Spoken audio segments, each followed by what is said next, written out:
Now I'm ready.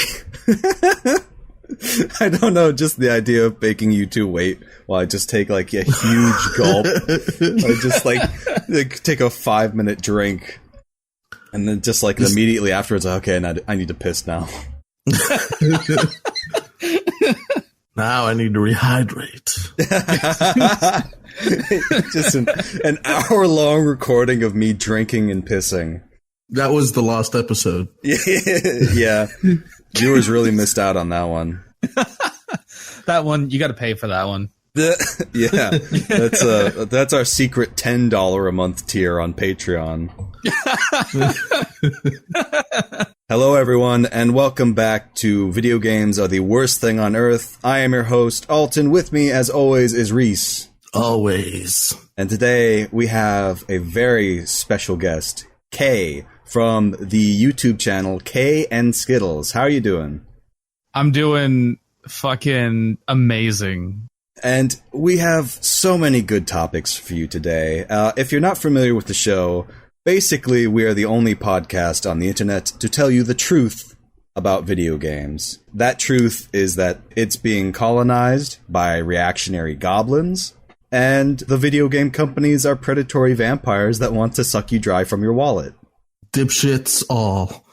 That's true, and we're the only ones who will tell you that. No one else will. Exactly. Nobody's ever said anything bad about video game companies. Do not Google Jim Sterling. He doesn't exist. He's going to come in here and beat our ass. Yeah.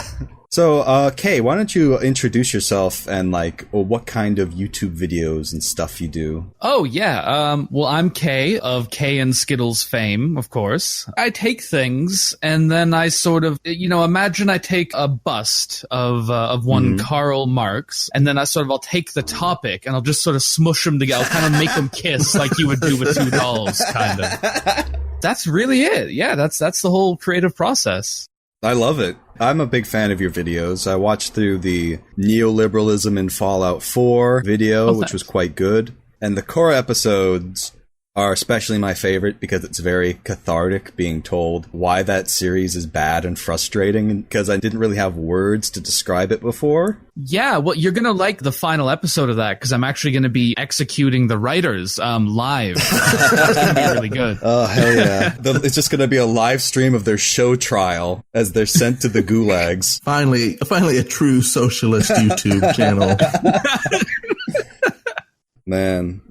Okay, so that sounds like it's going to be fun. You guys ready for the first topic? I know we're chomping at the bit to get into this because there's so much to cover. Let's do it. I'd slam my table, but I don't want to mess up my mic. I'm going to be very gentle with my table, but I also am enthusiastic. Well, I was not going to slam into my table, but now I'm thinking about it, thanks to Reese. Okay, give it a little bop. I'll punch my second monitor. Since that won't interrupt the podcast procedure. Oh, excellent. All right, so the first topic is something that Kay wanted to talk about, which is how MMOs are a psyop. Could you elaborate a little bit on what you mean by that? Yeah, okay. So the thing about MMOs is, like any media that you spend a lot of time with, it's going to condition you in certain ways to want certain things, or to, you'll have positive or negative reactions to something like, beating a boss or dying in a game.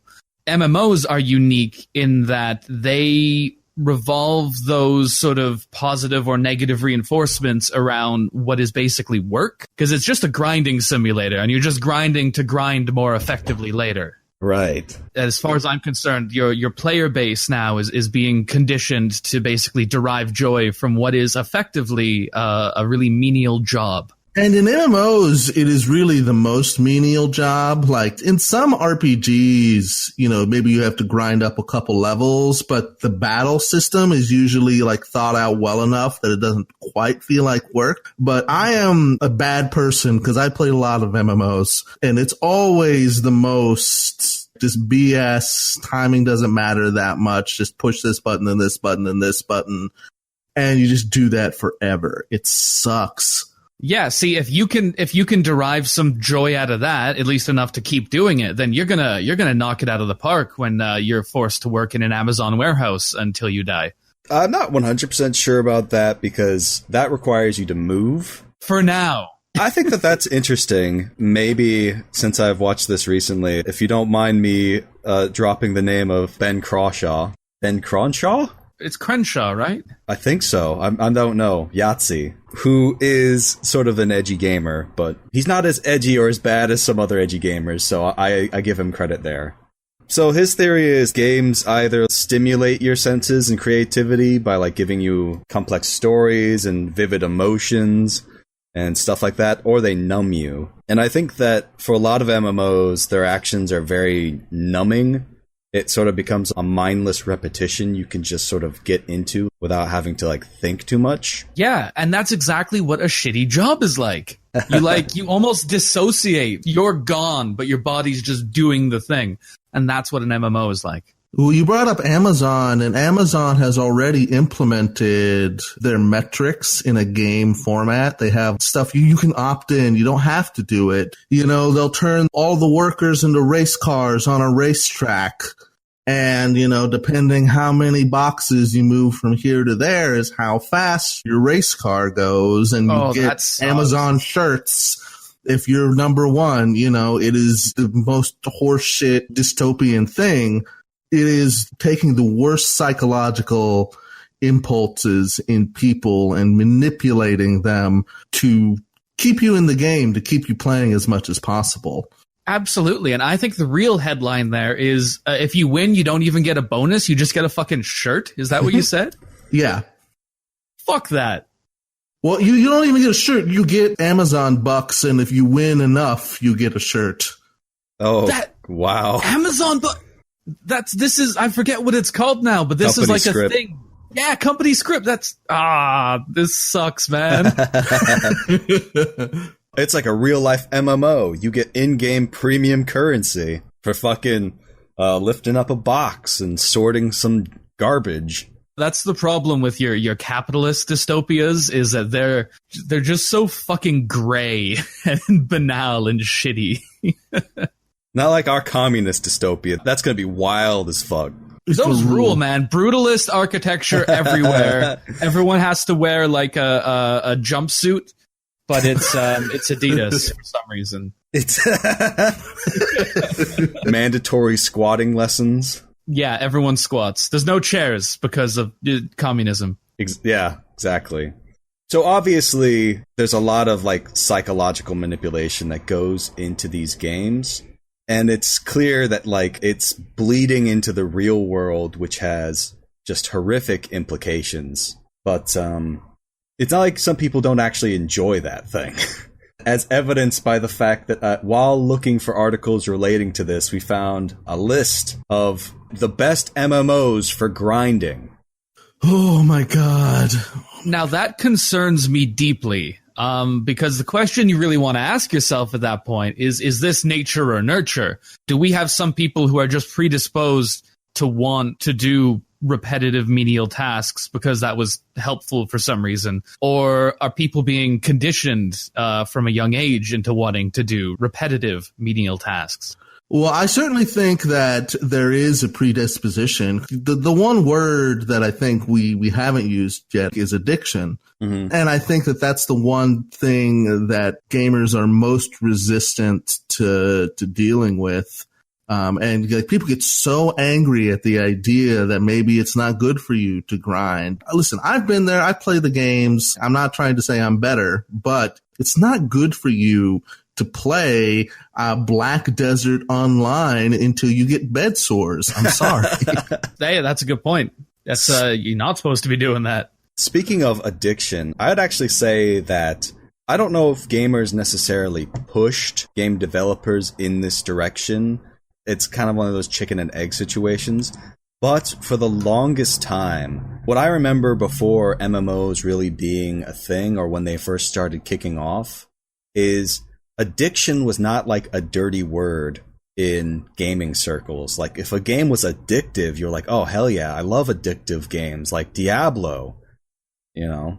It's like, the idea of addiction in early, like, gamer culture, it was essentially like, this can sort of pierce through the veil of indifference and apathy and boredom most games give me and really hook me in an engaging way, so that you can't even like put it down. And people were like actively looking for that as an experience. You're right, though. I remember that back when it was like a positive thing, like, yeah, this game's so addicting, I stayed up all night playing it.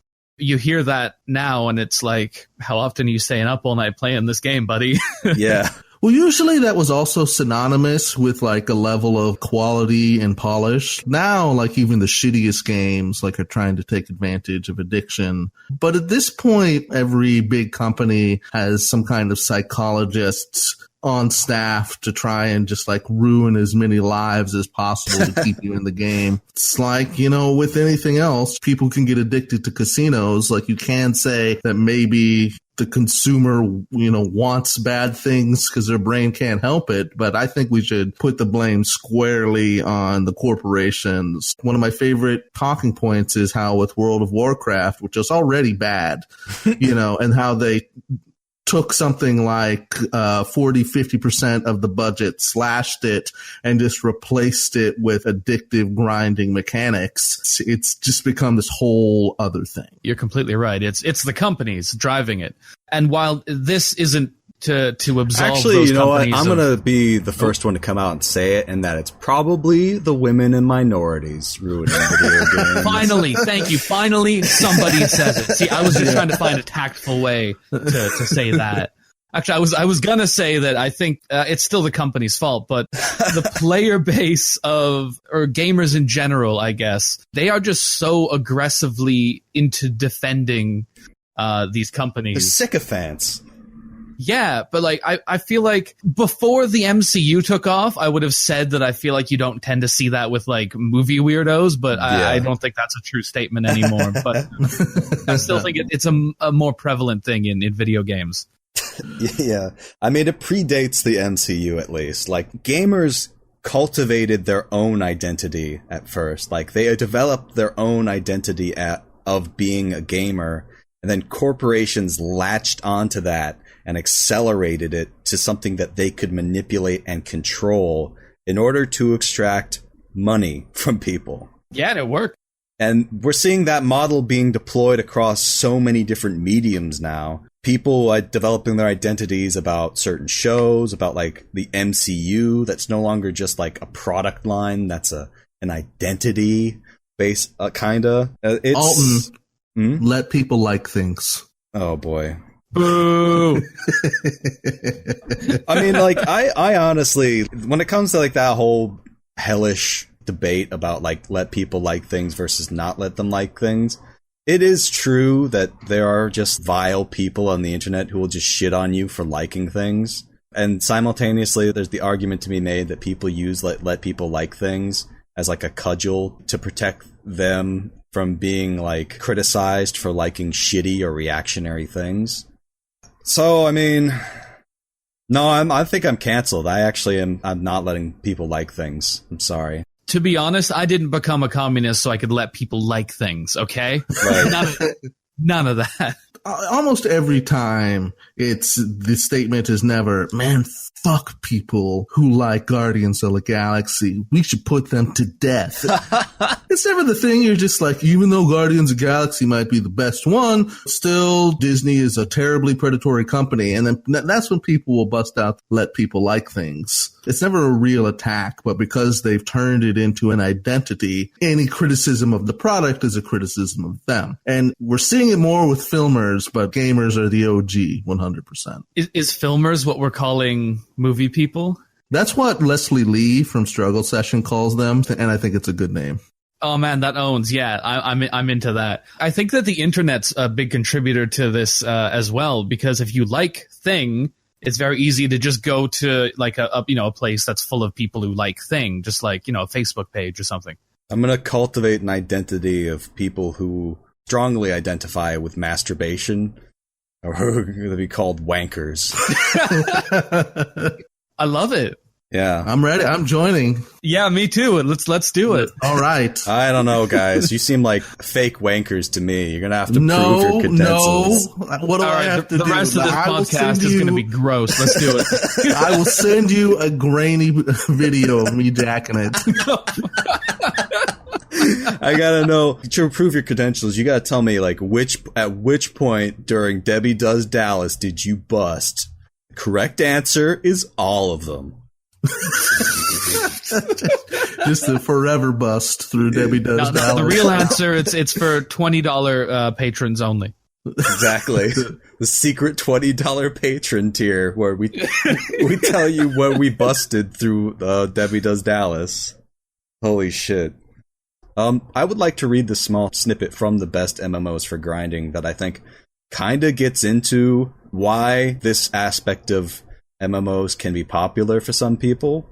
Mm-hmm. From the article, Best MMOs for Grinding by Omer Alte from MMOs.com. Sometimes we just want to kick back, turn our brains off, and grind. Despite the term grindy carrying a negative connotation, grinding isn't always bad. In fact, some of my favorite MMORPGs have been grind heavy. So, I think that first sentence, honestly, kind of reveals why that kind of gameplay that just shuts your brain off is popular. I mean, to me, it's like the link to wanting to turn your brain off with like a grindy MMO and just like depression or having a shitty job are extremely linked. That's kind of what gets to me when I hear people talking about MMOs this way, is I see a lot of myself in it with certain jobs I've had where I'll come home and it's just like, I don't want any kind of entertainment that wants me to think or be engaged. So, you know, I want to watch TV or something, not play like a difficult game. Exactly. It's like when you get home from like a mentally exhausting job, the last thing you want to do is engage with a game that needs you to be there in any sense other than just like mechanically moving around and clicking things. It's the exact same thing with like depression. I don't have anything to back this argument up, but I vaguely remember reading an article that basically says that there's a link between like video game addiction and depression. It's just like when you feel shitty, not feeling anything at all is actually preferable. I've kind of been there before. Like when I've been feeling really bad, you know, for like shitty parts of my life, I've leaned really heavily into playing Warframe. You don't have to like feel anything. It spends time without like having to deal with all this inner thought that is tormenting you. I would bet money that addiction in general probably correlates significantly with depression. I completely understand that train of thought. When I have gotten deep into MMOs or any other grindy things, it's not because I was feeling the joy of life and at the top of things to express my love of the world. I had to, you know, beat Ulduar in World of Warcraft. And I have a lot of sympathy, honestly, for people who don't have shitty reactionary politics, who try to anesthetize themselves this way because we live in a society that's very alienating. Mm-hmm. And that's my Joker's trick. I promised Kay I would reveal it. Get a load of this society. I think people have talked about before how games can be very therapeutic in that way, and that it's this sort of numbness that they experience when they play. It becomes a sort of self-medication for their depression. I honestly think that there is space in the gaming world for stuff like this. It's kind of important that games can be able to fill this need in society. It would obviously be better if the society just took care of the root problem instead of just treating the symptoms, but... Yeah, it fucking sucks that it needs to exist, but if people want it, then what are you going to do? Yeah, and it helps people. The thing is, though, for every innocent game that really allows you to just, like, disconnect and unplug for a little bit, there are, like, 10, 20, 50 other games that are using this shutting your brain off to, like, manipulate you into paying money to keep playing the game. I mean, like, every single game on this list is either, like, free to play or subscription-based, and those games make tons of money because people spend money on them. So it's not like this is some innocent service that they're providing. that allows you to like help cope with your depression. It's like they're taking vulnerable people and trying to manipulate them into giving them money. Yeah, and shitty practices like that have just been getting more and more prevalent, as any follower of the Gymquisition will have to be aware of every single fucking day. Mm-hmm. But yeah, there may have been a time when that approach to making games was sort of coincidental, but it's nothing but manipulation at this point. Well, too, I think that a majority of games these days has some kind of grindy RPG mechanic. It's just not nearly to the degree that we're discussing here. MMOs have become so wildly distorted in the amount of time and treadmill-like activities that you have to perform. There's a way to do it where you can kind of have that numbing feeling without it being an entirely like gross procedure. And that's what every MMO, even the one good MMO that I would say is still like Corruption of Champions Online. That's the one I'm talking about. Trials in Tainted Space is what I'm talking about. We'll reveal what those games are to our secret $10 a month Patreon subscribers. Do not Google them. You don't want to know. No, definitely Google them. You definitely want to know. Google them. What were you saying, Reese? What's the good MMO?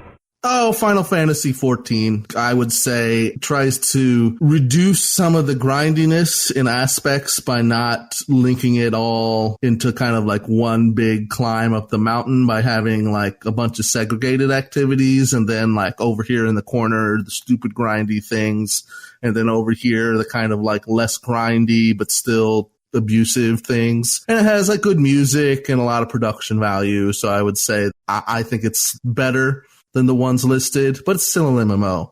And you can play a little dude in it, right? You can, in fact, play a little dude. You can play a very tall bunny girl. There's a lot of good options. Best game. That's it. Those are the genders, so it's sorted. I don't know how much more we've got to cover in terms of MMOs. I think I just want to mention World of Warcraft Classic dropping. Oh yes, of course. Tell us, did you get lured back in, Reese? No, I didn't like World of Warcraft Classic when it came out. Like, it wasn't until Wrath of the Lich King that I was like, all right, this is not stupid enough for me to become numb to.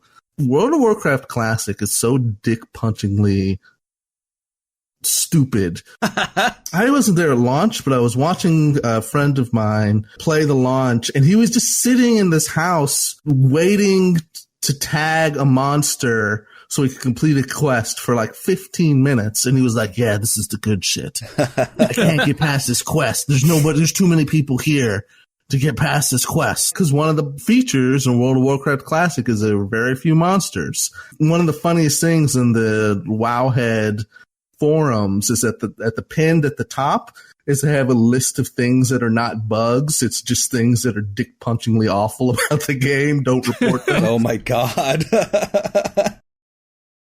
And I think that similarly, a RuneScape Classic mode dropped a little while ago, which I think also has been fairly popular. It just keeps happening. What happened with WoW expansion by expansion is that they improved a lot of little things to make it more playable, adding flying to make it so it's not silly getting around, streamlining the talents, making the classes balanced. And but people don't want to play. They want to suffer.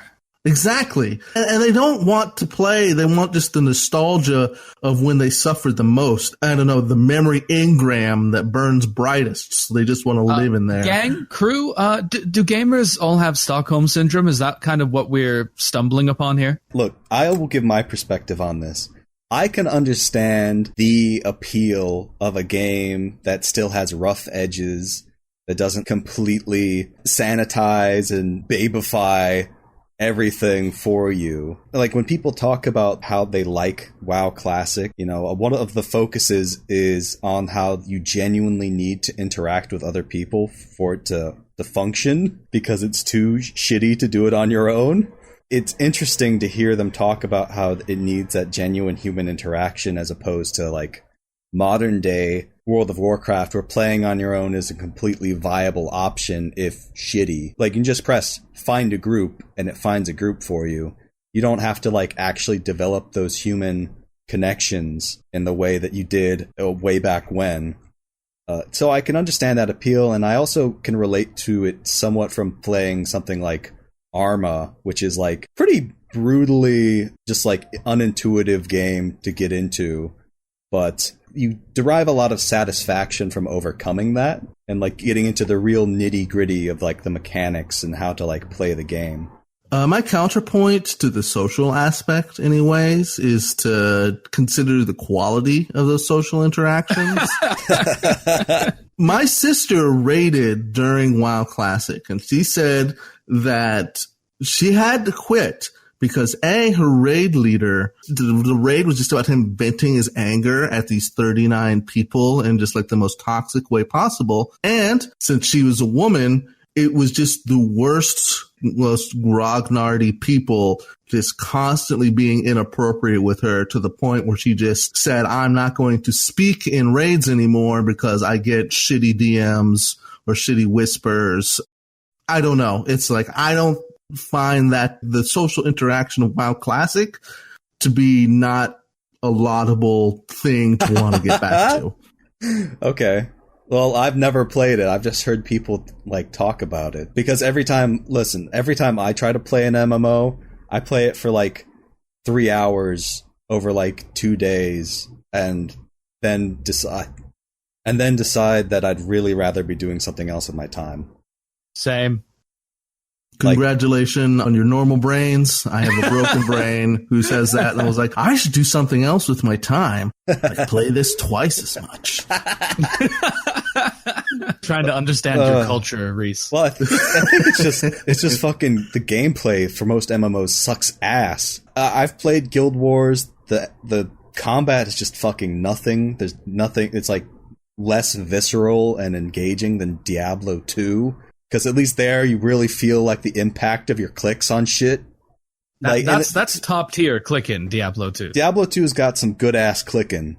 And like the clicking in Guild Wars just fucking sucked. Because it was just pressing my number key on a cooldown timer. Because I had to fucking wait to be able to do the next thing. The Elder Scrolls Online was like the same way. That it just felt like I was just randomly whacking into the monsters and just like waiting for cooldown timers. It's like they design it to make it as unappealing to me as possible. I would go as far to say that the actual Morrowind had better combat than the Elder Scrolls Online. And that was like fucking random numbers. You would just hack at something and just go straight through it. That was such a crazy design choice to do Morrowind that way. I still don't know what the fuck they were thinking. They were on that fucking D&D shit hard. They had been like, oh, well, I rolled a 2. Guess I missed. Because my sword skill wasn't high enough. But, you know, honestly, to me, the misses you made with the sword in Morrowind just made the satisfying crunch of connecting with it all the more satisfying. I just thought it was a fucking nightmare. See, the thing is, if you're playing a tabletop game, the DM's in a position to add some flavor and interest if you miss. Things can happen. But in a game, you're just hearing like the swoosh, wind sound swoosh, of your swoosh, swoosh, swoosh. Yeah. But then you're viscerally rewarded when you hit because you hear that it has that incredibly satisfying crunch noise. Man, I don't want to be rewarded. I bought their game. Just give me stuff. Fuck you, Todd. Young, plucky, fucking Morrowind era Todd Howard. Piss off. Yeah, fuck you, young Todd. Young Todd who went to make the series something unrecognizably kind of shitty. If I can just make one observation about the game design and MMOs before we move on, what is so terrible about it, and it kind of, I think, echoes your experience, is that I have played games where the classes do end up feeling like balanced and you are doing something somewhat intelligent, but it takes till the end of the leveling grind to get there, which is always an immense uphill climb, and you don't have your complete toolkit until then. And up until that point, everything is too easy for that to matter at all. So you're just kind of like numbly going through until you get the in-game harder dungeons and raid in almost every MMO I've been in. So it's like the game doesn't actually have little bits of fun until the very end. Until that point, the only aspect is the grind. That's like a thing with so many MMOs, where the real game doesn't start till you hit like max level or whatever. So maybe MMOs should stop having levels. Maybe MMOs should be real games. Oh shit, that's an even better idea. Yeah, maybe they should be fun. That statement from Alton is the one that's going to get us doxxed and bomb threats. The game should be fun. I'm going to kill this fucker. Hey, I'm just a guest here. Leave me alone. Yeah, target us. Yeah, Kay doesn't agree. He thinks games should be hideous grinds that steal your life away. So just leave him alone. I love to suffer. Maybe this is the gaming equivalent to aesthetics. They just think through suffering brings purity, and through purity brings divinity. That fucking is what a lot of gamers think, though. It kind of is. Like, remember when it was rumored that Dark Souls 3 or Sekiro, I forget, was going to have an easy mode? I don't think it even did in the end. Mm-hmm. But people started getting weird about it. Yeah. Like, real weird. That's the next religion, in my opinion, is that gamers just start forming a cult of self-flagellation, playing the hardest games with bizarre challenges, like playing Cuphead with one life. You just die. You just have to start out the whole game over again. You got to give yourself a dozen lashes and then start over again. Yeah. That's the future, man. That's what game is going to be like in 10 years. But it's pathological, people's reactions. And I think it's just because like you get nothing out of beating Metal Gear Solid on European Extreme, so you have to take it out on the poor person who just wants to play it for the story, because otherwise, you have nothing. That's so true. You put yourself through this suffering, not because there's any kind of reward at the end, but so that you can feel smugly superior. That's literally all the reward they're doing it for. And I think if someone comes along who doesn't care about that suffering and is like, yeah, no, I'm just going to do easy mode, I think that then also puts you in a position where you begin to think about what you've done and why you've done it. And I don't think they like that. I do think that there is a legitimate aspect of fun to overcoming the challenge, but you have to keep it internal, because it doesn't matter that you've beat Doom on the hardest level or whatever. There's no analog of why that's good otherwise. And because there is nothing else, they have to create these toxic versions. I'm a big fan of like making house rules and stuff to make games more difficult and just finding ways to challenge yourself. But if you're deriving like a big amount of your self-worth from it, you gotta go outside. Hot take: global warming will drive us all inside, and then the world's population will become gamers, and it will be all gamers now. Hell on earth. It will be 1,000 times worse than Mad Max, because nobody will shower. Everyone will be a giant gamer dork. If you thought that people were going to wear cool, sexy leather outfits like they did in the 80s when they were making these post-apocalyptic films, no, just imagine a future where everyone is just the quartering. Oh, no. RuneScape Classic will be mandatory. If you don't get your 20 hours a weekend of RuneScape Classic, that's when the Skull Squads will come to your home. Extract your blood for moisture. So have we discussed everything we wanted to with this topic? I think so. I really fucking want to get into this, because breaking news, you can buy Borderlands 3 for $120. Oh, whoops, don't want to do that. Oh, man. This should be the only version available. What do we get for $120? Butt Stallion weapon skin, trinket and grenade mod, 4 campaign DLC packs, basically the season pass, bonus content, cosmetic packs, weapon packs. You also get a Mayhem Field thrill ride, according to them. Is that like a Cleveland steamer? What is that? Jesus Christ. Oh, holy shit. Yeah, fucking Claptrap comes to your house and... Oh! Just Randy Pitchford with the mask on. Oh! I'm gonna make your dignity and $120 disappear. Just fucking hell. I had nothing more to say about this. It's just like fucking $120 for the special edition. Jesus fucking Christ. I can't imagine spending more than like $20 on fucking Borderlands 3. No shit. This game, it's more Borderlands, and it's like, I've not heard anyone talk about like that they've improved the mechanics at all. I've just heard people saying it's the same game. The mechanics of Borderlands weren't that good. Yeah, it was a bit of a shitty game. It was a fun thing to play with friends, but like it wasn't that good. Yeah. Have they evolved beyond their 2009 lol random humor yet? No, apparently it got worse. How? How could it possibly be worse? I'm in the same camp of Jim Sterling that I enjoyed Borderlands 2. I enjoyed the humor in Borderlands 2. I have a shitty sense of humor. I'm really dumb. But even he said Borderlands 3, like the humor in that was insufferable. Which is just, holy shit, that was one of the good things from Borderlands 2 for me. It's just like, the gameplay was not good. Like, it was tolerable in like 2013 because that was like the only looter shooter on the entire market. But like, since then, I've also played games like Warframe, which are a lot more fun in the shooting department, and Earth Defense Force, and I don't think I can go back to Borderlands, just like spongy ass enemies that take like 20 bullets to the face to kill. Well, that's the problem with looter shooters becoming so prolific, right? Is that there's so many games that I, for one, just think of as Borderlands but good. So how am I going to play Borderlands? I got Borderlands but good. Well, that's foolishness. What's your Borderlands but good, Kay? Nah, I hate them all. Borderlands, but better. I hate looter shooters. Borderlands, but better. My Borderlands, but good is Earth Defense Force 5. It's not really a looter shooter, but you get weapon drops. So it kind of is a looter shooter, but it's mission-based instead of like open world. And it's a lot more fun than just wandering around the giant empty spaces of Borderlands.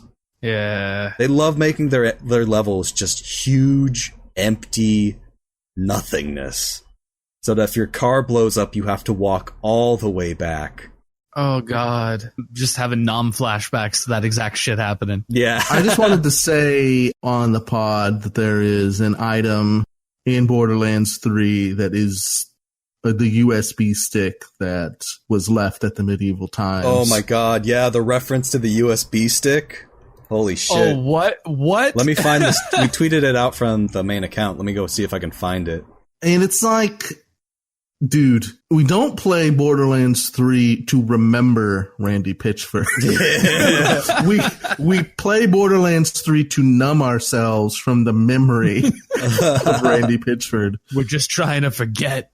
I can't deal with games where the entire sort of item progression is just you're just endlessly being bombarded with new guns or new swords until you see one where the number's higher, but none of them really have any personality. That it just bums me out, man. I remember when the first one came out, I don't remember the number, but they were bragging about some huge number of guns. And me and a lot of my friends were really hyped because we didn't understand yet. Yeah. I remember that shit. Like, they fucking millions of guns. Like, oh, holy shit, millions of guns. That's so many guns. Yeah, I was like, oh no, there's like 5 guns, and you're just gonna have a million variations of each of them. You're gonna have 3 guns that are good, and just like countless trash guns. I found the tweet. Oh my god. Okay, so this comes from Merritt K, at Merritt K, Merritt with 2 R's and 2 T's. Overflowing Moxie's embrace. Want to see a magic trick? Healgasm all over yourself and allies to heal them for 60 on shield break. Holy shit. Healgasm? All over yourself and allies. So you got a little bit of a Louis C.K. reference in here as well. We're doubling up. Well, it's a reference to a woman squirting, which was the porn clip that he did not believe women could do. He thought it was a magic trick. And of course he references that and not evidence that he's embezzling from Gearbox. See, I'm viewing this as him trying to take this opportunity to get it out there that this is a magic trick. This is a hoax. Don't buy into the squirts. If I've learned anything from Randy, is that women orgasming is fake. Doesn't exist.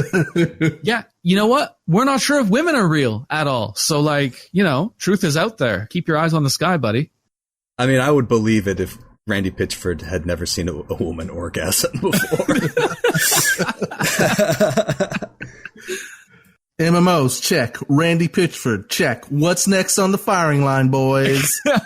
We gotta take down next. So for our next topic, we're going into the salt mines because a game has just been released recently called AI The Somnium Files. And it turns out in this game, there is a scene where a character discusses in glowing terms the LGBTQ community. Predictably, gamers are upset. Have you guys heard of this game before?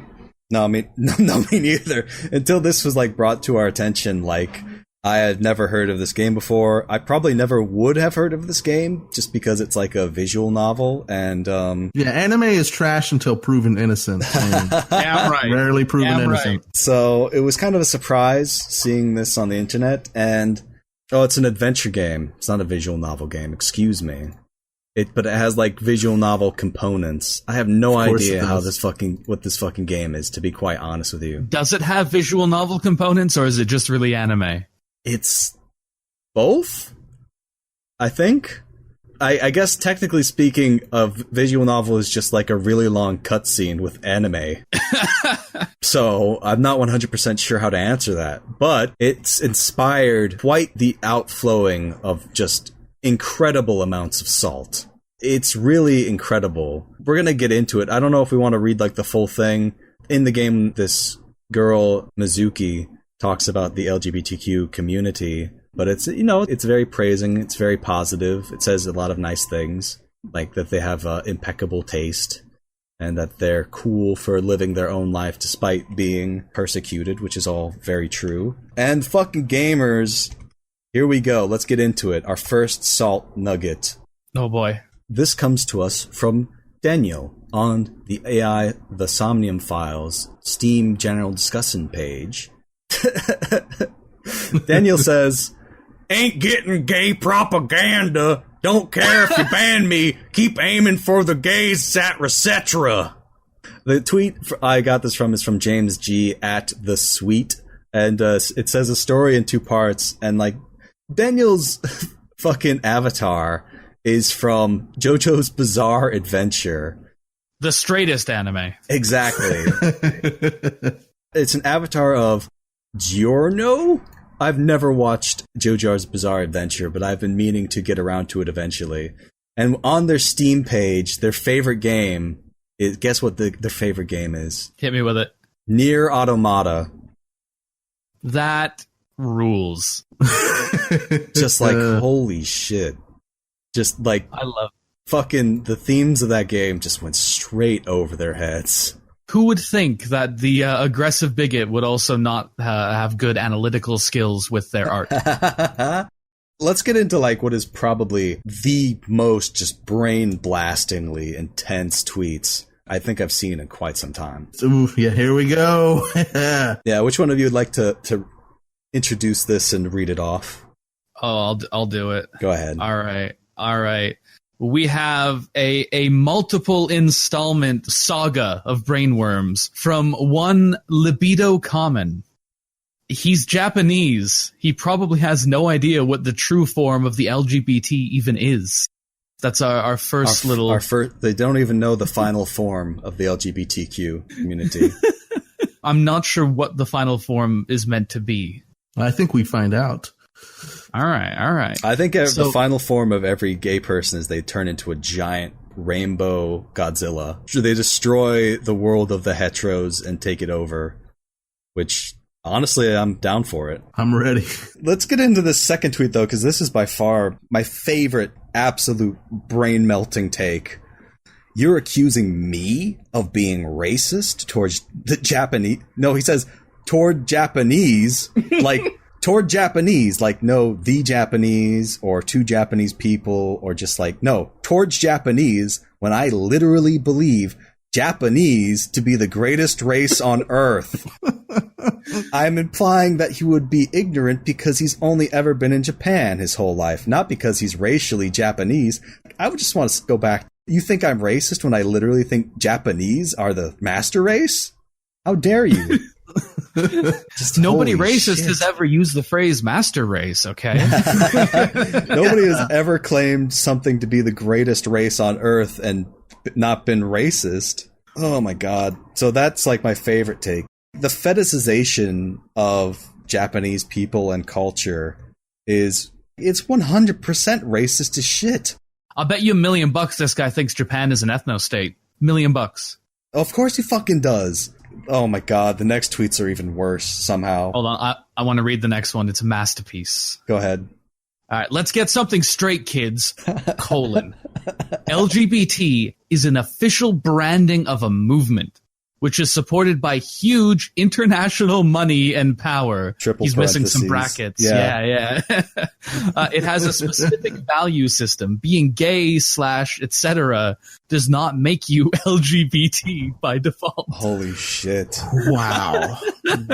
He thinks it's a fucking brand name like Coca-Cola and not just a broad description of like a huge group of people. How do you respond to something like that? I'm going to be real. This is some Nazi shit.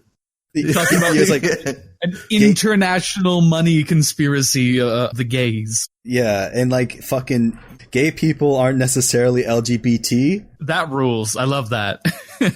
Holy fuck. Yes, there are gays / etc. in Japan. There are LGBT in Japan. Not all the gays / etc. in Japan are LGBT, however. Furthermore, the LGBT value system is destructive and imperialistic. You cannot stand for LGBT and also stand for the good of Japan / otaku. What's good for Japanese is good for otaku, okay? I hate how he fucking says Japanese, just like It's so weird. as like a noun. It's not a fucking noun. That's what's bugging me about it. Japanese is not a noun. You can't use it like that. It's a descriptor. Oh my god.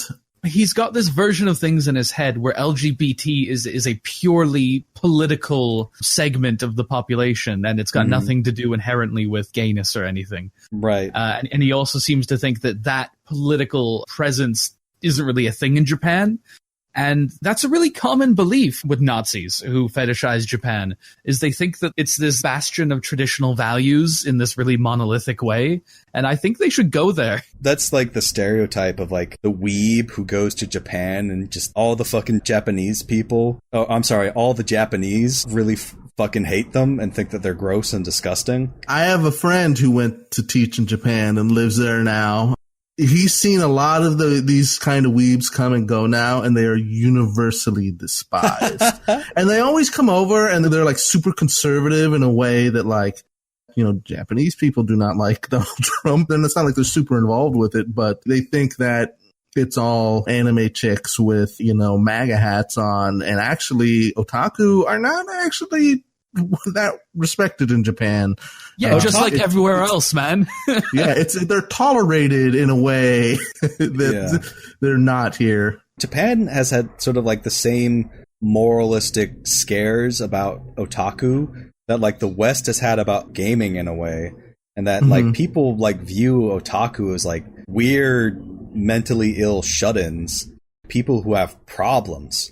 The weebs on our side, you know, act like 5,000-year-old dragon girls are like celebrated. There's flags of them all over. And it's like, that's not the case. Those people are disgusting to most Japanese people. to most Japanese. To most Japanese. Sorry. Yeah. Well, see, that's the thing, is these freaks, they go over there and then they find to their horror that Japan is just full of normal people.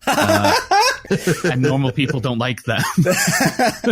That's the best description of it I think we can come up with. It's just like, holy shit. This place isn't filled with degenerate weirdos like me. It's cartoon pedophiles. Oh my god. We're not even done with this. There are like 3 more posts. Oh, fuck. Here we go. Here's the next tweet. That's got 2 more posts. Reese, I think you need to read this one out. The otaku will never fold. Yuri will never become the L in LGBT. Trans, that there's a slur that was used instead of trans, will never become the T in LGBT. The Japanese population will remain racially homogenous, and in due time, you too will join our cause. And I don't know what the kanji says, but probably something shitty. I'd like to say I called it on him thinking that they're an ethno-state. What do I win? Free copy of Bob Chipman's book. No! I don't want to read it. Oh, what's the matter? You don't want to read Super Mario Brothers 3? Which is fucking shittiest name for a book I could possibly think of. How long is it? That's a really important detail to me. It's not the size of the book, it's how it's used. It's 200 pages. 208 pages. Holy fuck. Fuck. That's you long. ever wanted a Let's Play in book form written by Bob Chipman? This is... We could add a second hour just discussing this. I think we got time for that, but let's finish up our libido common. Let me finish up this pair. All right. Here. Do it. It matters because the current hellhole global society we live in, the people with all the power want us destroyed. They only promote what hurts us. They only wish to enslave us. The otaku are the last hope left on Earth. Well, if that's our last hope, I'm a doomer now. Yeah, pretty much. We're fucked. Jesus. It's interesting to see how reactionaries take real problems and then just create fucking fantasy world ass solutions to them.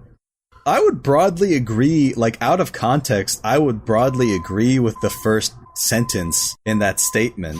Imagine hearing that out of context and being like, okay, yeah, that seems about right. Global capitalism is seeking to basically monetize the world to death, and it's coming at our expense as human beings. And we now are part of a global machine that's too powerful for any individual to take down.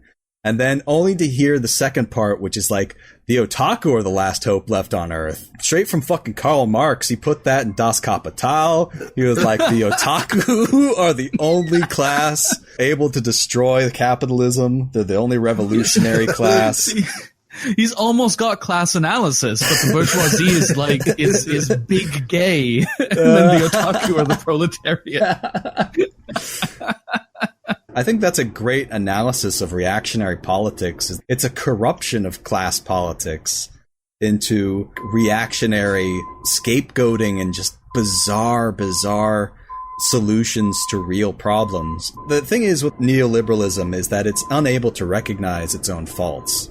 And that's what eventually leads to its, like, downfall. The whole socialism or barbarism situation comes because the only two groups that are, like, willing to recognize the problems of neoliberal capitalism are socialists and communists and fascists. And they have very, very different solutions to that problem. The fascist solution never really properly addresses the sort of social relations of capitalism. Well, it preserves capitalism by, like, brutally cracking down on a minority group. They never solve the crisis. If anything, they'll create a new crisis to sort of delay the collapse. So it's just they're endlessly trying to put off the due date of capitalism. That's what fascists end up doing. Pretty much. The CIA knew you were speaking the truth and sent a truck to back up during your speed. At one point, it sounded like it was getting closer, and I was trying. They found Alton. Just fucking kills him. Anyway, who wants to read this last one? Being a hardcore otaku means having an entire specific value system. It is a religion. It is a calling. Also,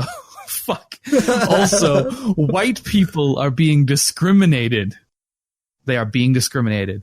Oh so there should be nothing wrong with having white pride by that logic. What? I think maybe English isn't this guy's first language. Maybe. Logic is doing a lot of work there, though. Because it's like the whole thing of using Japanese as a noun as opposed to like an adjective. I believe it's an adjective, isn't it? I'm trying to remember my Schoolhouse Rock. Modify a noun or noun phrase. Yeah, that's correct. Yeah, English might not be his first language, so I rescind my making fun of his grammar and instead double down that effort on my making fun of his horrible, horrible ideas.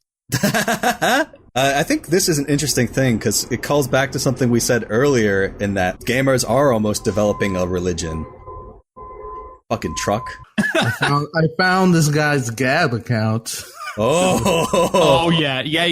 Let's have it. Unfortunately, it doesn't have very much. It's just learn Japanese, you weeb. Unfortunately, it's a bit of a disappointment. He's got a YouTube though.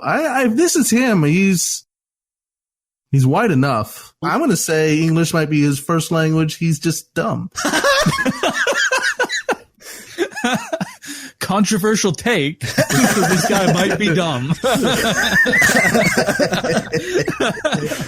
Holy shit. I'm really interested in the bit where he says that being otaku is a calling. Like, I'm imagining this guy sort of like he had to go on like a quest to sort of achieve otaku. I like to think he climbed a mountain at some point. Maybe like a woman in a lake sort of assigned the title to him. I want to know his story.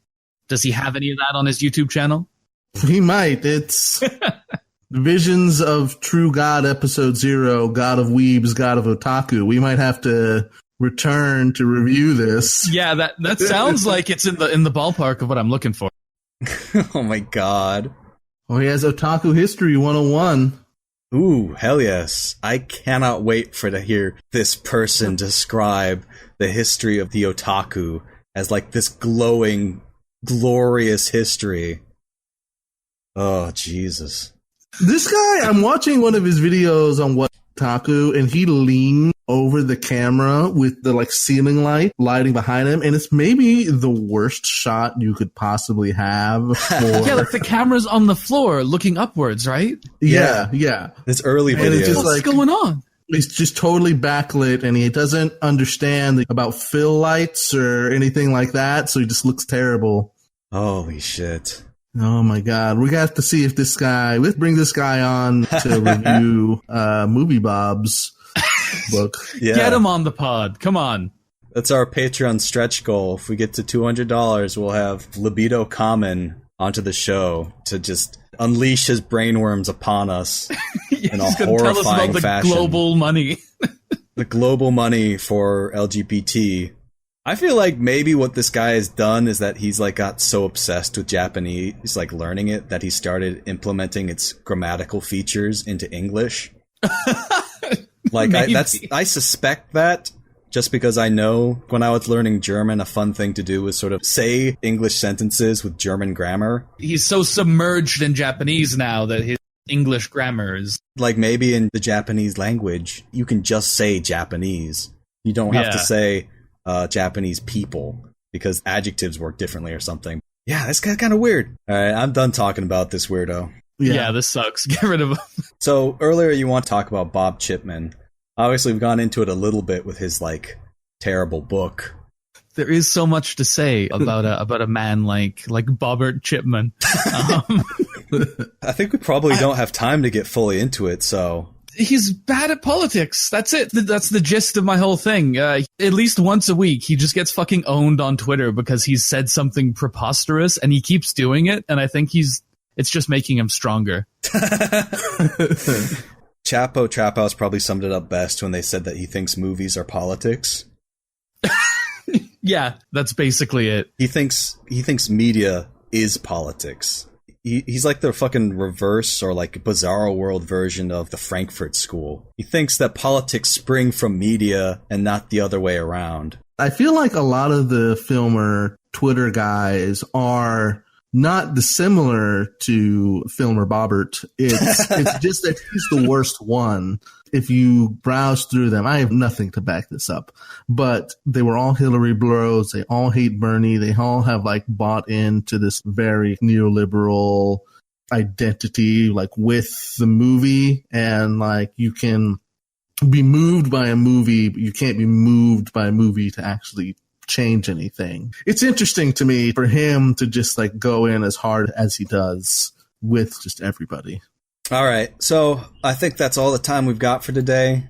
Unfortunately, it's been such a great episode talking about MMOs and just brain-breakingly hot takes. All right, so where can people find you and your great content on the internet, Kay? You can find me on the YouTube at K and Skittles. That's my dope ferret who's cool as shit. And also on the Twitters, also at K and Skittles. where sometimes I will at Gorbachev and tell him that he's a nasty pizza boy. Excellent. Reese, where can people find you on the internet? You can find me at Your Very Good Bud on Twitter. I also have a fake news New York Times opinion Twitter at NY Times Op-Ed. I'm going to try and do more goofs on that, and that's it. You can find the podcast at Vigatuito on Twitter, which is just like the abbreviation of our podcast. And you can find all of our episodes at videogamesartheworst.pinecast.co. You can find our VODs on my channel at Alton Plays. And you can find me at 8Alton8 on Twitter, where I am currently posting my favorite enhanced Doge memes. We also have a Patreon account. Oh, I forgot about that.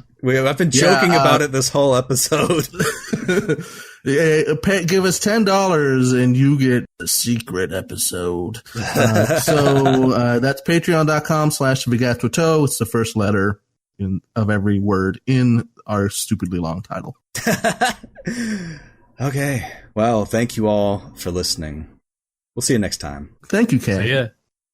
Thanks. Bye. Bye. The $5 powerful poster tier of Patreon. Let's do this. 9 citrine winters, a spooky ghost, dissonant dragon, eggs, a friend of the pod's cousin, Conky, Higgins the Seagull, Jack Salmons, Jarhead Koontz, Jordan, Kyle Reederman, Nate M. Number 1, Dono is short for donation, no such thing as character limb, Nathan Melby, Udark Cloud, Nick Rubin, Robert Miles, Tholos, and Zachary Laposa. Thank you all for your support. We really appreciate it. Bye.